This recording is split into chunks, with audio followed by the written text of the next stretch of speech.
Dans l'épisode de Demain nous appartient du mercredi 20 octobre 2021, Alex, Alexandre Brasseur, et Chloé, Ingrid Chauvin, se préparent à partir pour le commissariat mais Chloé, persuadée que l'enquête n'a pas avancé, ne voit pas l'intérêt de faire le déplacement. Très inquiète pour Judith, la sœur d'Anna fond en larmes. Pour la réconforter, Alex la prend dans ses bras et l'embrasse sur la tête, juste au moment où Xavier, Charles Lelore, rentre. En voyant Alex et Chloé ainsi proches, le procureur propose à sa petite amie de la conduire au commissariat. Chloé, contrariée, préfère prendre la route avec Alex et laisse Xavier seul.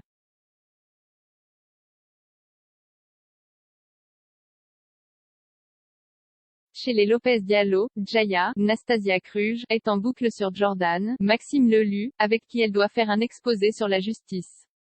Elle reproche à Irène, Thaïs Kirby, de l'y avoir obligé, mais Angie, Louise Marion, lui suggère d'en profiter pour l'éduquer sur le sujet des auteurs racisés. À contre-cœur, Jaya prend le chemin du lycée. Là-bas, Jordan et Jack, Dimitri Fouk, se croisent aux toilettes. Jordan se plaint de son exposé avec Jaya, qu'il déteste plus que n'importe qui d'autre. Agacé, Jack confronte son frère et lui demande qu'il ne déteste pas parmi les minorités. Le discours de Jack fait bien rire Jordan, qui pense que son frère est intéressé par Jaya. Dans la journée, Jordan et Jaya se retrouvent pour travailler sur leur exposé. La conversation est houleuse, d'autant que Jordan s'autorise une blague déplacée pour irriter Jaya. Blessée, l'adolescente le traite de raciste, mais Jordan affirme qu'il n'a que faire de sa couleur de peau.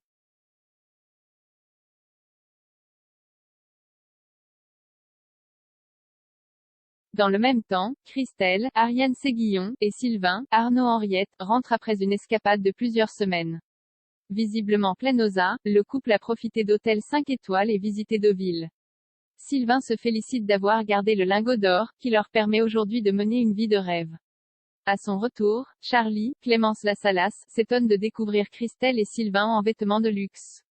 Les Moreno prétendent les avoir trouvés aux puces, mais il est révélé qu'ils ont gagné 9 millions d'euros au Magic Jackpot du casino de Deauville. Ils ont néanmoins choisi de garder le secret, afin de vivre une vie normale. Plus tard, Christelle prend le chemin du travail. Elle arrive avec 2 heures de retard, ce qui n'est pas sans agacer Marianne, Luz Mouchel. Une fois à son poste, Christelle fait la rencontre d'un jeune sans-abri. Elle réussit à lui trouver un foyer pour le lendemain, mais aucun hôtel n'a de chambre libre pour le soir même. En toute discrétion, Christelle décide de réserver un hôtel 5 étoiles pour le jeune homme, qui la remercie chaleureusement et quitte l'hôpital.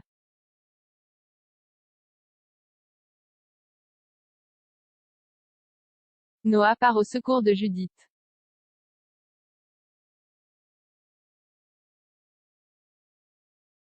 Roxane, Raphaël Volkov, raconte à Judith, Alice Varela, ce que Joss, Jean-Louis Tribe, lui fait subir au quotidien. Elle lui explique qu'il la coiffe, la maquille et la force à dîner avec lui.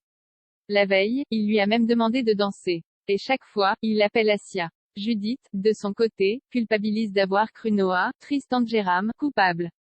Elle comprend que si Joss l'a kidnappée, c'était sans doute pour la tuer et se met à paniquer.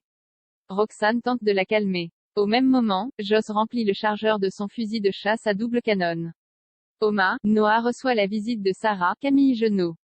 Déterminée à retrouver Roxane, la jeune flic lui pose des questions basées sur la dernière vision de Victoire, Solène Hébert. Lorsque Sarah mentionne le prénom d'Asia, le jeune ostréiculteur prétend ne l'avoir jamais entendu. Il se précipite néanmoins à l'intérieur du mât, où il trouve une photo de son grand-père, Yvan, en compagnie d'une certaine Asia.